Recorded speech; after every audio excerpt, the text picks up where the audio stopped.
Hey guys, kembali lagi bersama gua di Sakahyang Review. By the way, apa kabar para pencinta film horor? Sudah kangen dengan jump scare receh yang membuat roh kalian hampir keluar? Bersiaplah, karena pada kesempatan kali ini Sakahyang akan membahas film horor yang cukup mengerikan berjudul Don't Knock Twice 2016. Penasaran sejam scare apa film ini? Oke lah, daripada kelamaan sampai nyoba tes kekuatan jantung pakai aplikasi pinjol, mending kita langsung saja ke pembahasannya. Dan jika kalian suka dengan channel ini seperti biasa, silahkan subscribe aja biar gak ketinggalan video menarik lainnya dari Sakahyang.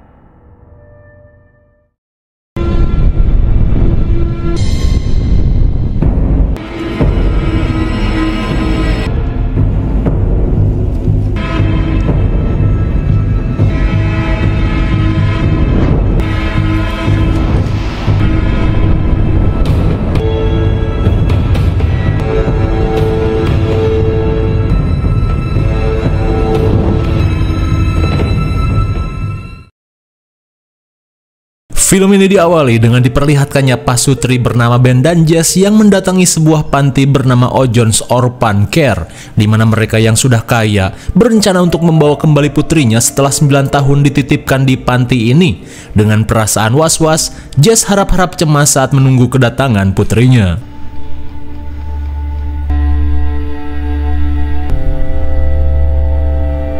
Hai, Chloe.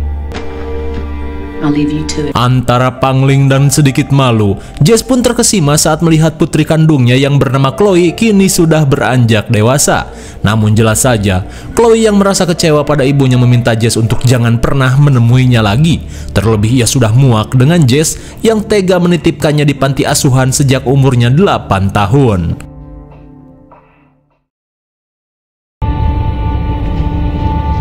Singkat waktu, Jess yang merupakan seniman patung terlihat sibuk membuatkan pesanan seorang ibu muda bernama Tira yang ingin dibuatkan patung bersama anaknya dengan pose Bunda Maria.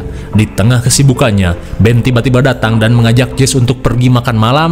Lantas apa boleh buat, Jess meminta Tira untuk melanjutkannya esok hari. Namun sebelum pergi, Tira yang ingin memberikan sesuatu meminta Jess untuk menggendong bayinya.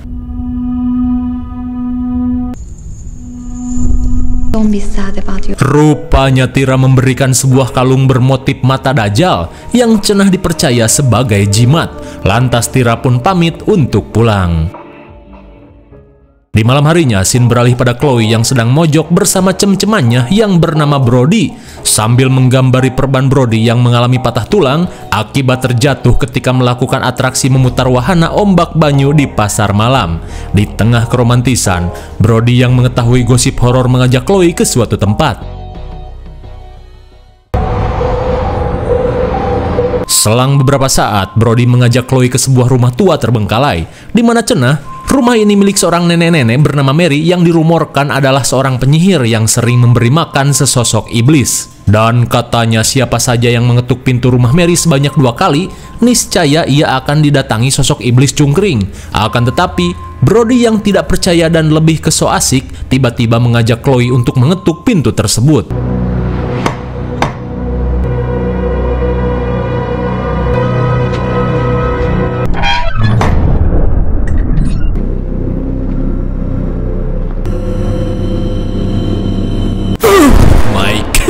Betapa herannya Chloe saat ia melihat sosok emak-emak menganga di balik jendela.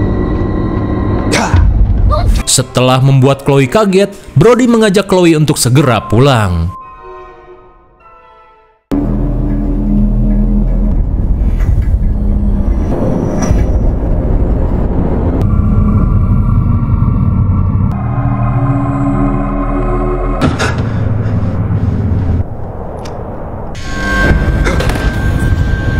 Di jam 3 malam, scene beralih pada Brody yang panik setelah melihat sosok cungkring kurang gizi. Di tengah kepanikan, tiba-tiba ia mendengar seseorang datang ke kamarnya.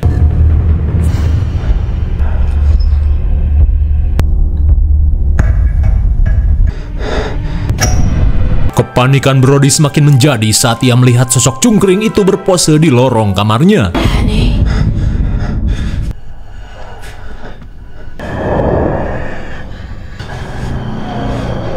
Get out!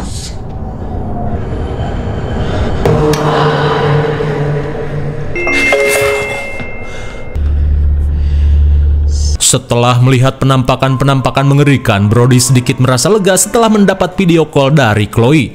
Namun di saat itu pula, tiba-tiba Chloe mendengar seseorang mengetuk pintu. Lalu tiba-tiba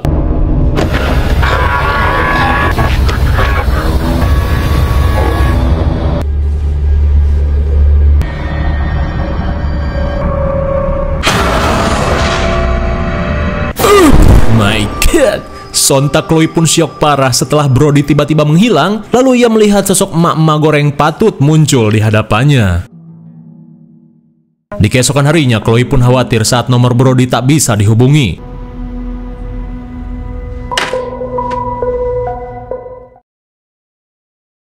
Namun seusai sarapan pagi, tiba-tiba saja Brody menelponnya dengan suara yang aneh.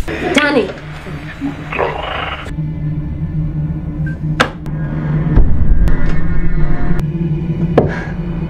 Di tengah keheranan dengan apa yang terjadi, tiba-tiba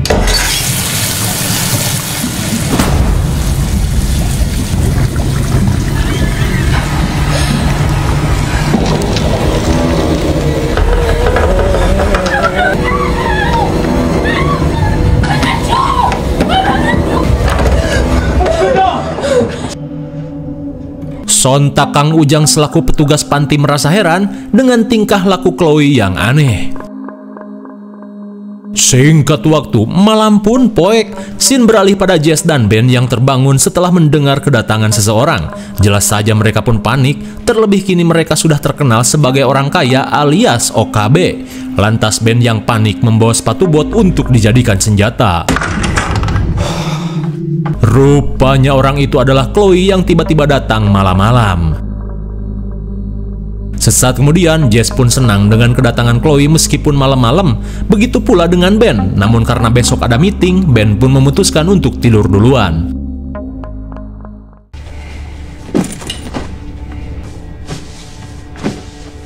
Di kamar, Chloe pun kagum dengan rumah ibunya yang kini terlihat sangat megah. Lantas Jess pun berharap Chloe bisa betah tinggal bersamanya. Akan tetapi Chloe menegaskan jika ia hanya akan menginap sementara saja.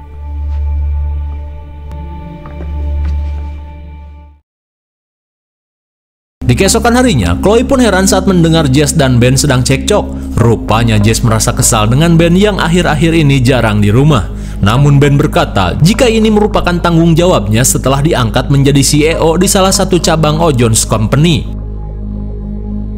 Saat akan sarapan, Chloe pun merasa mual saat melihat makanan yang seperti mencret ini.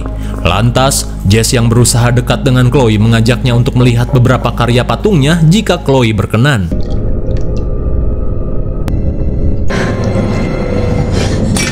Sontak mereka pun heran dengan tingkah laku Chloe yang aneh. Akan tetapi, Jess berusaha sabar dan langsung membereskannya.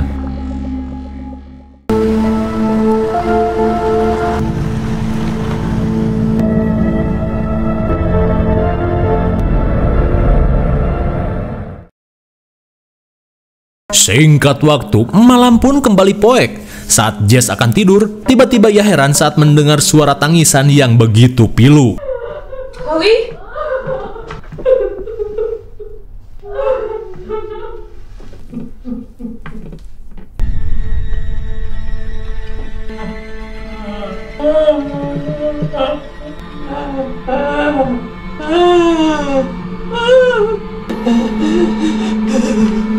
Sontak Jess pun heran saat melihat sosok nenek pewot tiba-tiba berada di dapur.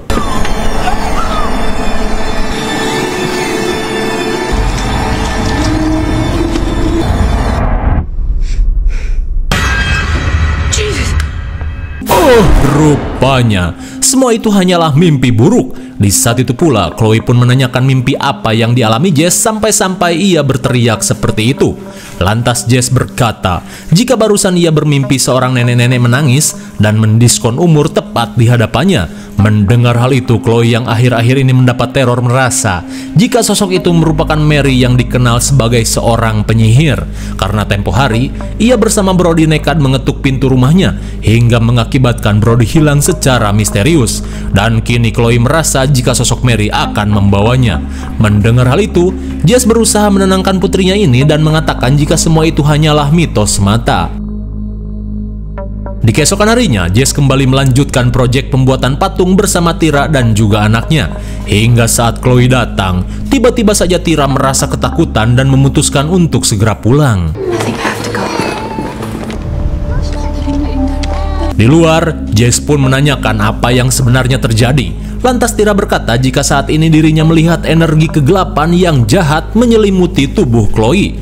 Ternyata Tira memiliki penglihatan batin bak anak IndiHome. Mendengar hal itu jelas saja membuat Jess keheranan.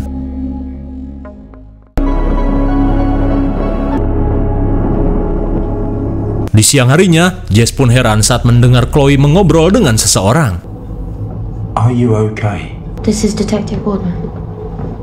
Rupanya, Chloe kedatangan seorang detektif bernama Nick yang sedang melakukan investigasi terkait hilangnya Brody secara misterius. Sesaat kemudian, Nick menanyakan kapan terakhir kali Chloe bertemu dengan Brody. Lantas Chloe berkata jika terakhir kali ia dan Brody pergi ke rumah Mary dan mengetuk pintu rumahnya sebanyak 2 kali. Hingga di malam harinya, tiba-tiba Brody hilang ketika sedang video callan. Mendengar hal itu, Nick yang juga mengetahui rumor tentang rumah Mary memutuskan untuk memeriksanya. Di malam harinya, Chloe yang penasaran berusaha mencari tahu tentang asal-usul sosok Mary. Di tengah kesibukan, Jess pun datang dan penasaran dengan apa yang putrinya ini lakukan. Lantas Chloe menjelaskan jika sebenarnya Mary mempunyai junjungan iblis bernama sosok Baba Yaga yang berarti perempuan jahat, di mana iblis kuno ini memiliki kemampuan seperti Doraemon dengan mampu membuka pintu kemana saja untuk menculik manusia. Bahkan Chloe teringat pada kejadian teman masa kecilnya yang hilang secara misterius dan diduga diculik oleh Mary yang merupakan kaki tangan Baba Yaga. Mendengar hal itu, Jess yang muak dengan periblisan meminta Chloe untuk berhenti meneliti hal-hal yang tak manuk akal. Hingga di tengah perdebatan, tiba-tiba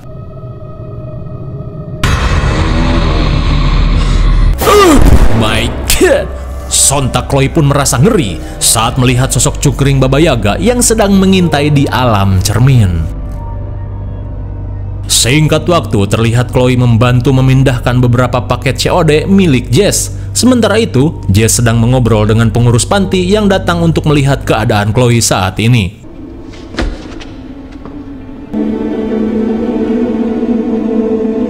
Hi. There's just one more box. Sesaat kemudian, Jess yang selesai bercerita berniat memperlihatkan studio kerja miliknya.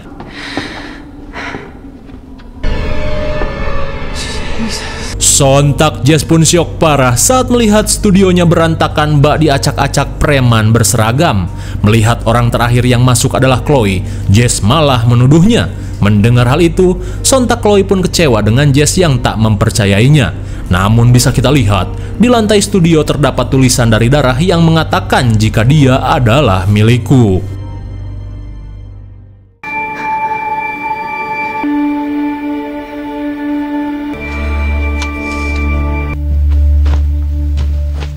Di malam harinya, Chloe yang kecewa memutuskan untuk pergi. Namun tak lama kemudian, Jess yang menyesal meminta maaf dan berusaha membujuk Chloe untuk tetap tinggal. Kemudian, dengan mata berkaca-kaca, Jess pun menceritakan ketika ia terpaksa menitipkan Chloe di Ojon's Orphan Care, di mana ketika itu, ia yang miskin tidak ingin Chloe hidup dalam kesengsaraan. Apalagi ketika itu dirinya yang bodoh sangat kecanduan miras cap awok-awok. Namun kini, ia yang sudah sadar dan mendapat rezeki melimpah, ingin menebus kesalahannya dengan memberikan kasih sayang yang sebesar-besarnya. Mendengar kisah ibunya ini, Chloe yang luluh akhirnya memutuskan untuk tetap tinggal. Di tengah malam, Jess pun merasa lega ketika melihat Chloe tertidur pulas di sofa. Namun di saat itu pula, ia pun heran saat melihat syal Mikasa tersangkut di patung.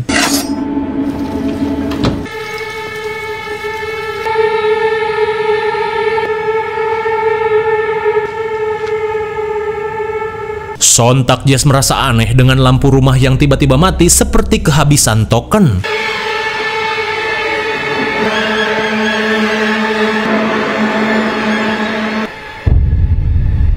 Di tengah keanehan yang terjadi, Jess yang merasa khawatir pada Chloe memberanikan diri untuk masuk.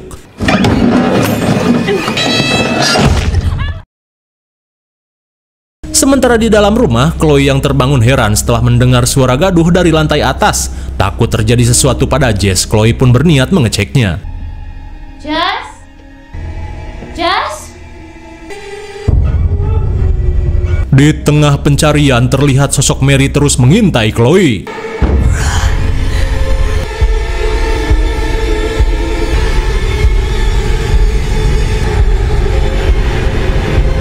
Jess?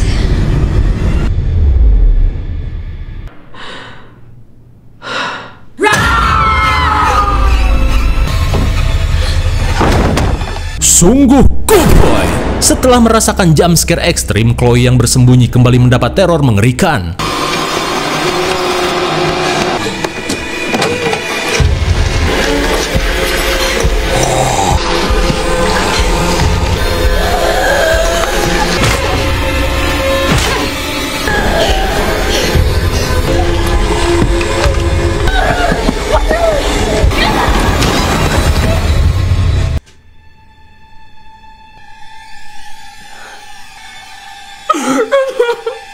Untung saja Jess datang tepat pada waktunya. Setelah merasakan kejadian yang di luar Nurul ini, barulah Jess percaya dengan apa yang dikatakan putrinya ini. Kemudian, Jess yang merasa si iblis doyan bermain dengan pintu, mengajak Chloe untuk merombak rumah ini menjadi bangunan FF.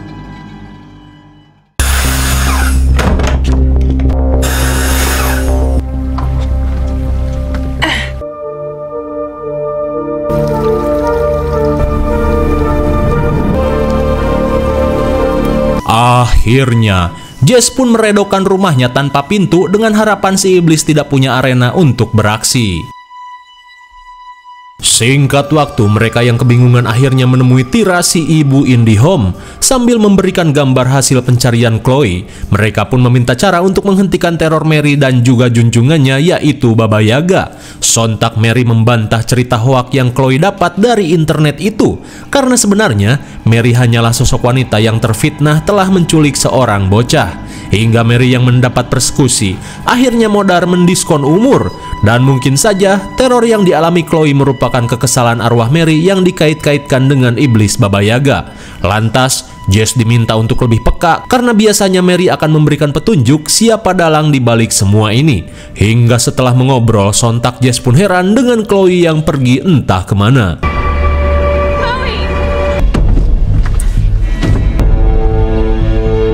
Di tengah kepanikan, Jess pun heran saat menemukan potongan patung di mobilnya. Dirasa ini sebuah petunjuk yang Tira katakan. Ia pun memutuskan untuk pergi ke studio terlebih dahulu.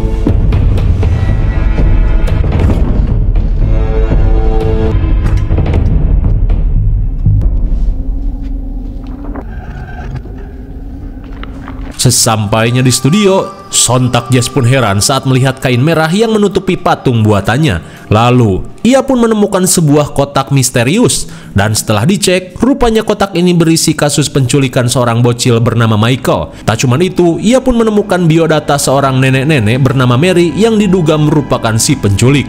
Lalu, Jess pun menemukan sebuah flash disk dan langsung mengeceknya. He's not the first, is he? Rupanya flashdisk tersebut berisi rekaman Nick yang sedang menginterogasi Mary, di mana Mary yang hanya bisa mewek seolah dipaksa untuk mengakui kasus hilangnya Michael. Setelah melihat rekaman tersebut, tiba-tiba saja ia merasa curiga pada Nick. Singkat waktu, Jess yang tiba di panti diberitahu jika tadi pagi Chloe kembali ke sini diantarkan oleh Nick. Mendengar hal itu, Jess pun merasa lega.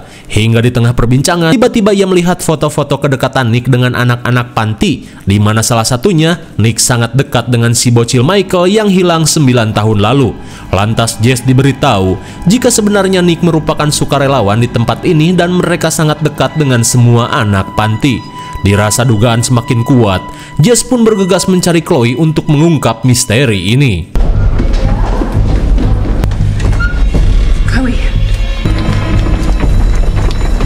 Sesaat kemudian, Jess menelpon Tira dan mengatakan jika ia tahu dalang di balik semua ini.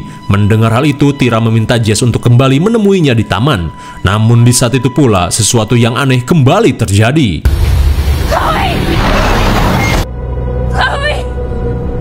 Sungguh mencengangkan, bagaikan diculik iblis Demon Slayer, tiba-tiba saja Chloe kejeblos ke alam lain. Namun saat Jess mengeceknya, lubang itu tidak lain hanyalah gorong-gorong tempat pencitraan. Di sore harinya, Jess yang penasaran mendatangi kawasan rumah Mary untuk mencari informasi lebih lanjut.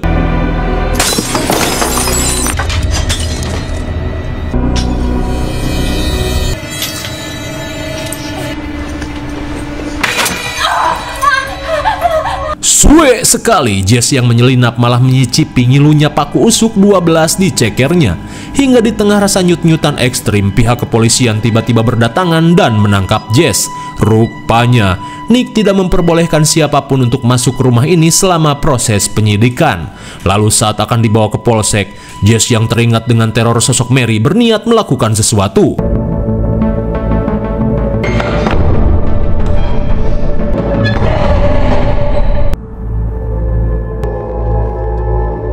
Rupanya Jess berniat mencari Chloe dengan ingin dibawa iblis Baba Yaga ke alam lain. Singkat waktu, Jess yang tertangkap terlihat diinterogasi oleh Nick terkait keberadaan Chloe yang saat ini hilang entah kemana. Rupanya Nick yang merupakan teman dekat Chloe ketika di panti sangat terpukul jika harus kembali kehilangan seperti kasus Michael 9 tahun lalu. Teringat dengan kasus Michael, Jess langsung mengungkapkan kecurigaannya, di mana Nick adalah pelaku penculikan Michael yang sebenarnya. Sementara si nenek Mary hanya dijadikan kambing hitam hingga depresi dan mendiskon umur.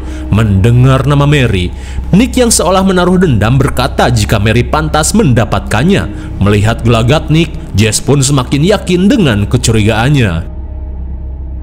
Sesaat kemudian, Jess yang sempat mengetuk pintu rumah Mary berniat melakukan sesuatu dengan darah di cekernya.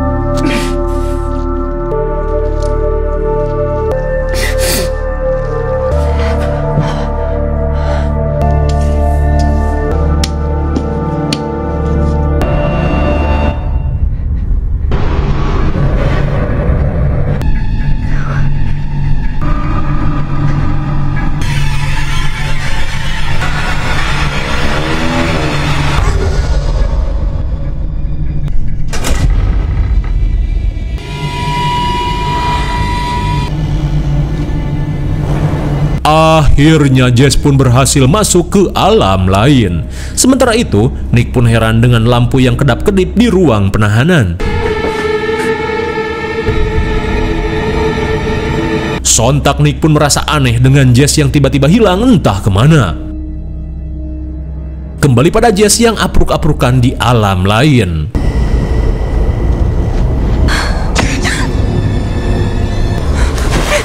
Chloe?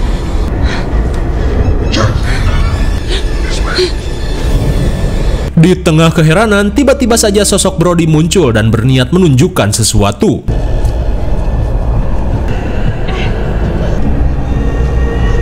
Rupanya, Brody menuntun Jess ke sebuah goa yang diyakini sebagai tempat Chloe ditahan si iblis. Sementara di dalam goa, Chloe yang tersadar panik dengan dirinya yang terkurung dalam sangkar besi.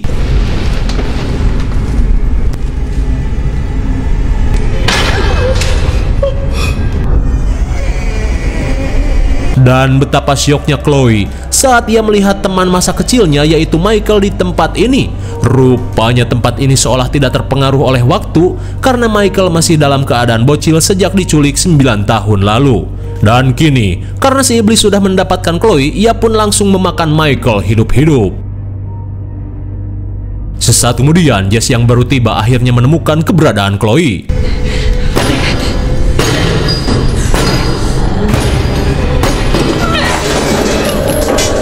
Setelah membebaskan Chloe, mereka pun bergegas pergi dari tempat ini.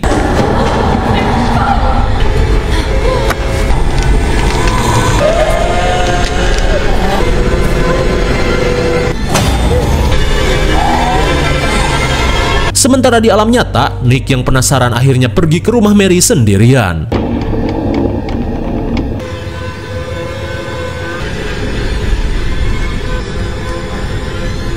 Nick pun merasa aneh dengan rumah Mary yang tiba-tiba menjadi goa. Ternyata rumah Mary merupakan penghubung antara alam manusia dan alam iblis. Sementara itu, Jess dan Chloe yang kabur akhirnya menemukan jalan keluar setelah dibukakan oleh Nick.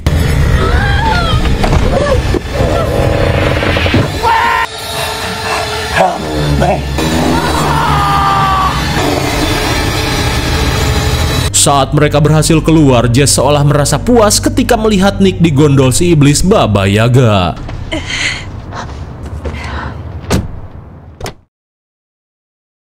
Di keesokan harinya, Shin beralih pada Ben yang baru pulang meeting.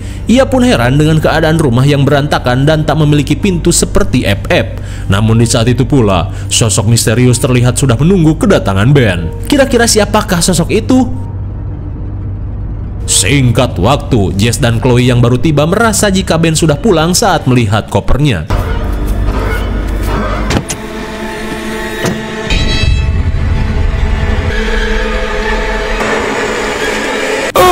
My God, sungguh tanpa diduga, rupanya orang yang menghabisi Ben ialah Tira. Akan tetapi apa maksud Tira melakukan semua ini hingga membuat tanda di dadanya menghilang? Di rumah, Chloe yang syok merasa heran dengan Jess yang tidak menolong Nick. Lantas Jess berkata jika Nick pantas mendapatkannya karena ia yakin jika Nick adalah orang yang menculik Michael dan memfitnahkannya pada Mary. Mendengar hal itu, sontak Chloe pun heran dengan tuduhan Jess karena Nick adalah orang baik yang sepenuh hati mengasihi anak-anak yatim seperti Michael. Dan hilangnya Michael sudah jelas-jelas diculik iblis karena ketika di alam iblis, ia sempat melihat Michael di mukbang Baba Yaga. How are you? You been taken care of? And I investigated. Everybody knows she got what she deserved. Mendengar hal itu sontak membuat Jess syok parah.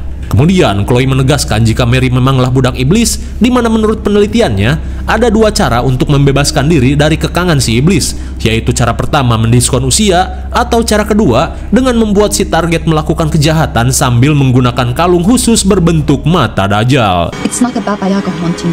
Then find out who did.